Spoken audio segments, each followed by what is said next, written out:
everyone, I'm Amy, this is my wife Maggie, and Hello. together we are ThinkerThemer, and we are a long way from home. We are. We are not in Melbourne, Australia, we're in Tokyo because we've just gone to the recent Tokyo game market, Yes. and now we are actually we're not in our hotel, as you can see. Yeah. We are at the Tokyo Board Game Club, which is a brand new YouTube channel. So if you love games from Japan, head over there, subscribe to their channel, and you will find all of those rare games that we're always trying to find when we come here to Tokyo. They'll be covering a lot of those well before any of us get a chance to. And direct from a lot of the designers' mouths as well. Yes, and more on that a little bit later. I'll tell you at the end of the video why you might want to jump over there and check out their channel. But today, what we want to share with you is we have an early copy of Eternal Sevens. Now, why do we have an early copy? Because some of you, a lot of you watching this video will know Eternal Decks. It blew up to become one of, the biggest, most sought after games out of Japan.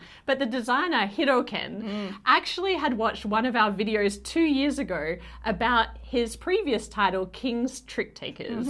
And he watched that and he reached out and he said, hey, want to try my new game? And at that stage, it was just a prototype and it was Eternal Decks, and he sent it to us in Melbourne, Australia, and we opened it up not knowing anything about it, and the first game we played, I was hooked. Yeah. I was mind blown. If you've played that game, you'll know exactly what I'm talking about. It's like, who thinks of this? Who How do made you this even, game? Math this out. Yeah, and so after playing it, it inspired me to create a new type of video called Amy's Pick. It was like the first one, and there's only been a couple, but that was it inspired me to make that video. And it's like so interesting that even after all this time, this is still Eternal Decks is still one of the hottest kind of games. It keeps selling out. Keeps selling out, and he's still such a humble designer. Does everything himself. Everything is sort of fulfilling out of his own, his own house, and it's just outrageous. And so I think it's just, we feel so humbled that we get to have a copy of the new Eternal Sevens. Yeah, he was like, can you just do what you did for the other game and check this one out? So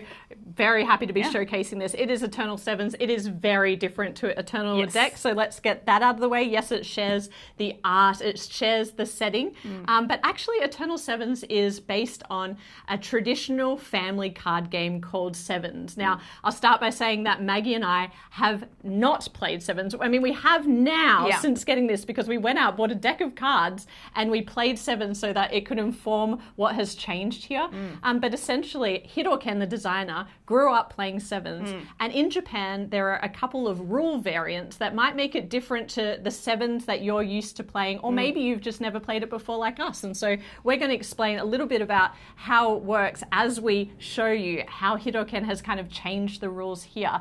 So let's just start by having a look at the board. So this is the board. The board comes with as it's made out of material. It's lovely. It takes up a lot of table space, but it's worth it because it gives you a lot of information about the game straight away. So as you can see, there are 4 rows here. So it's similar to Eternal Decks that there's rows, but what this is showing is the exact card that can be played in each of these spots. So we've got 4 different suits. They each run 1 to 10.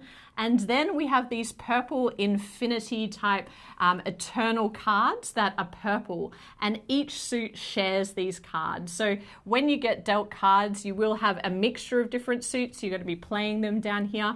And the way that you're going to be playing them is any person can kick off a new row or a new suit by playing the 4 to 7. So you can see here that it's marked on the board that any one of these suits can be started by playing any one of the 4, 5, 6, or 7. Once someone does play that, the next person to play in that suit has to play either below that number or above that number. So if I play a 6, the next person can then play a green 5 or a green 7, or they could simply start another row if they wanted to. And so this game is really about how do I leave myself with lots of options and restrict my opponents? Hold out on other people being able to put their cards down. Exactly, because the first thing about Eternal Sevens, this is competitive. So it's not cooperative like Eternal Decks. It is now a competitive shedding game. So the objective is really to shed out your cards if you can, but there's another way that you can win this game. So I just have to demonstrate, because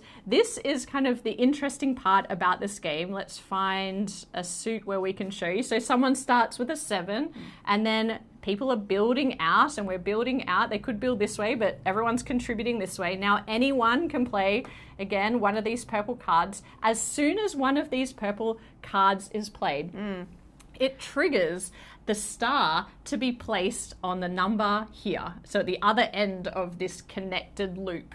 And now you cannot play below 7, so you can't play where the star is, and everyone is going to be building up from this end in order to be the last person to play in this row. If you're the last person to play the 6, you take the star, and this is the second win condition. So if you get 2 of these stars, you're going to win the game. Well, you get the star thematically because you're the star for completing that whole row, the whole you're renewable cycle. You are the star, so you get the star. But I'm talking about the beginner mode as well. So this game has 4 levels of difficulty, and really the beginner mode is the most similar to that of the game of 7s, with some Japanese rules. So in Japan, there is a rule that allows you in 7s to, usually you have to build out from the 7. So one change Hidoken has made is already loosened the game up a little bit to have 4, 5, 6, or 7 be the starting cards of a suit, which means that you're less likely to get stuck with a bad hand. But then also there's a Japanese rule that allows it to flow around. So he's introduced that here. Circle back. Yes, but the star is his creation, so that is one of the endgame conditions. But also another Japanese rule that exists in 7s, which is a very simple game, but in Japan, if you can't play, you only have a limit of 3 times that you can pass before you are just eliminated from the game. Player elimination. Player elimination. The Japanese have added in player elimination, and Hidoken has kept that here. So you've got a hand of cards and you're trying to play out, but you may get in the position where you can't play anything. You can also choose not to, strategically as well. You can, because unlike the Japanese 7s, normally passing is a bad thing. But here we get 3 tokens to represent the 3 times we're allowed to pass. But when we use them, we place them up on the board. If you could place that over there, Maggie. And there are 3 choices that we have in order to take a bonus when we pass. The first one's very simple. The first one is when you go here, you get to discard a card. Now, that means that by passing, you're not losing the opportunity to shed. So you get to still get rid of a card. But the other thing is that you may shed something that is going to be critical here, and that means that people won't be able to finish the row. However, the second bonus you can take when you pass is to grab a rare card. So the rare cards are back from Eternal decks, but this time they act as wilds anywhere on this row. So for example, if I had this wild now, well, this has changed a little bit, but let's pretend that hasn't been placed. I could place that here because maybe I've got the 5 and I want to continue building this way. The person who does have the original 6 can still play that on top, but the wild is going to help, again, free up the game a little bit and make it a little less restrictive for people. So that's the second pass action. And the third action is the Eternal action. So this is where the reference to Eternal decks comes back in, the theme comes back in. This particular action, when you take it as a pass action, is going to trigger one of these continuous Eternals. So the continuous Eternal is going to come out, and you can see it's going to add a rule to the game. So now there are no 3s or 8s that can be played until another continuous Eternal gets brought in. But there's another type of Eternal in the game. There are also instant Eternals, and these instant Eternals trigger when anyone plays a 9 or a 2. So you can see the 9 and the 2s, they have this Ouroboros kind of Eternal looking design on here, and on the board it's marked here as a reminder as well. So anytime any player plays a 2 or 9, we would reveal one of these, and it has an instant effect. So in this example, it's to skip the next player.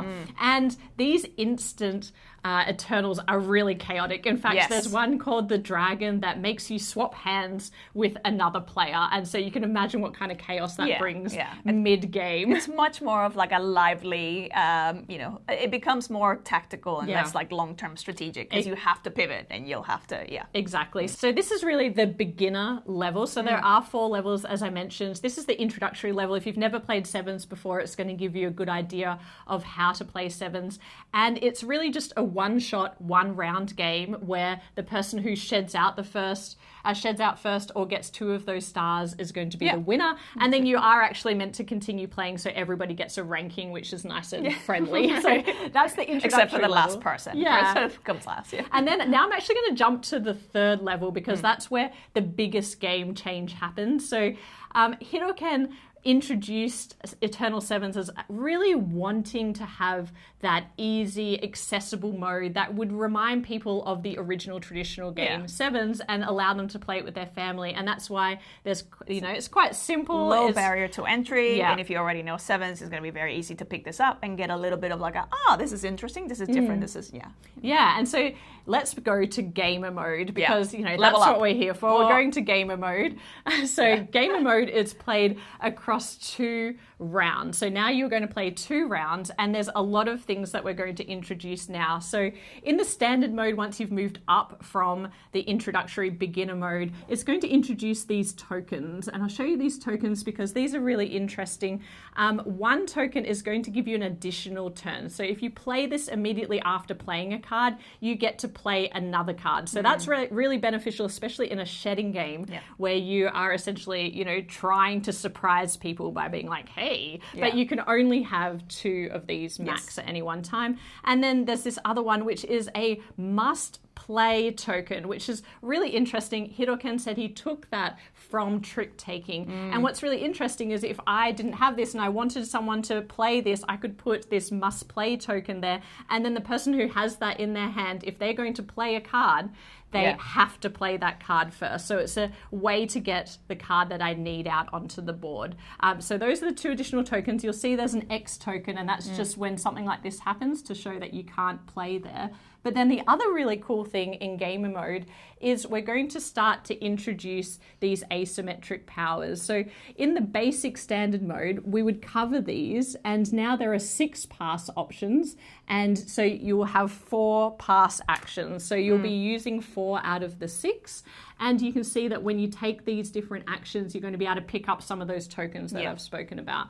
But when you move into gamer mode, asymmetry. Yes, there's asymmetry, baby. Asymmetry. There already is in the standard mode, but there's even more because now we introduce these tracks at the top of the board as well. So what we have is a number of stars that you've collected in the top track, and the next track is victory points. And across the 2 rounds of the game, the ultimate win condition is to try and get 20 victory points. Yeah. But if you can't do that, well, you want to have 4 stars because that's the second win condition. And if neither of those are achieved, it's the person who collected the most hearts or victory points. But it introduces some really interesting things here because it also introduces what's called a hard pass. So when you get down to 2 or fewer cards, you're allowed to hard pass and basically excuse yourself from the game and for the rest of the game. And then you get to take some points, maybe not the maximum number of points that you would get if you went out. Yeah, and the other thing is that then you're also speeding up essentially the end of the game. So you're essentially then forcing the other players to only have, I believe it's two more turns after someone does a hard pass, or if someone sheds out, it's only 1 more turn. So yeah, you could be frustrating plans for other people. Yeah, and some of the characters are going to give you more opportunities to get victory points, where others might have like more of a star engine, so it's going to be easier to get the stars. Yeah. And in the second round, if you don't hard pass or shed out, you are eliminated, or you're basically you cannot win the game. So it is pretty harsh on that shedding condition. It also changes this area. So it actually then, instead of having these Eternals, we now have this dragon that gets introduced that has all these different, well, now we're essentially getting rid of that chaos of the randomness, and we have pretty much mostly perfect information. So we have these different tokens that then will allow you to know when you're triggering a 2 or a 9. These are the different options. Some of them you're having to go down level by level. Yep, so these move down one by one, so you can see exactly what is coming up, and that someone may move this, and now you can't play 1s and 10s. So maybe you want to do that before it gets there. This one is going to give you some, opportunities to use those must-play tokens, and this one here allows you to take a benefit just by choosing one of these spots. As soon as they get filled, or you get to the bottom, they get flipped over. Yeah, and then this was actually on the wrong side. So they all have like a starting. Oh no, you're right. Yeah, that's the and then they get flipped to the other side, which then will have, slightly different things sometimes. Yeah, so the gamer mode has way more asymmetry, a very, different scoring conditions. It played for 2 rounds, and it removes all of the randomness of the Eternals from the standard mode of playing. So this was not meant to be a teach by any means. We wanted to give people a look and to talk to you about how the different levels work and what you might expect from the game. But of course, we want to talk about how we feel playing it, because we have been playing a lot of this ever since we were handed a copy, that we've been playing this non-stop. And really, what I want to say, first of all, is that don't come into this thinking it's going to be Eternal decks. It is not Eternal decks. Very different experience. Very different. Just the fact that it's a shedder and it's competitive makes it a very different experience. And the Eternal decks is more like a puzzle game, because as you're moving through it together, obviously you're stepping through levels and it's getting more and more difficult. You don't get that sense of progression here, aside from coming into the game and playing like the basic intro and then, experiencing the full gamer mode. So that's very different. And then the experience of, I think, the beginner mode versus the gamer mode has been incredibly different as well, and very differentially received by the people that we've played it with. So I think if you're moving from Eternal decks and you're coming into Eternal 7s, the base mode is going to feel too simple for you. However, if you haven't played 7s, it's a really nice way to get a sense of what's going on in the game. And so people might be shocked if they come from Eternal decks and then into the standard, but I just want to remind everyone that Hiroken really wanted to maintain the family friendliness and the accessibility of the game of 7. So that's why it is like that. And with the randomness, gamers don't like randomness. No. Gamers don't like a card that makes you control of our destiny, so that I know if I lost, it's mostly on me. It wasn't just not because you pulled the dragon card. Although Hiroken, the dragon card is the most extreme of the instant things that can happen to you, and you can remove that from the game because there's more Eternals than what you need. The other thing in terms of setting expectations is usually when you think of a shedding game, you often think of meld. So if you're going different combos of things, and here you're only ever really shedding 1 card at a time. So that's another kind of different experience of going, oh, wait a second, just feels a bit limiting, because the max that you are going to be able to do is maybe 3 cards if you manage to do 1 card and you have some of those like play again tokens. And so it's not that kind of like, oh, and I'll go higher and I'll do this and I'll go. So it's a very, it's a switching gears of then leveraging the levers of the Eternals or the dragon. Right. And so once you move into that gamer mode, that's where all the levers become available to you. So even though you're only playing 1 card at a time, it's still that simple mechanic.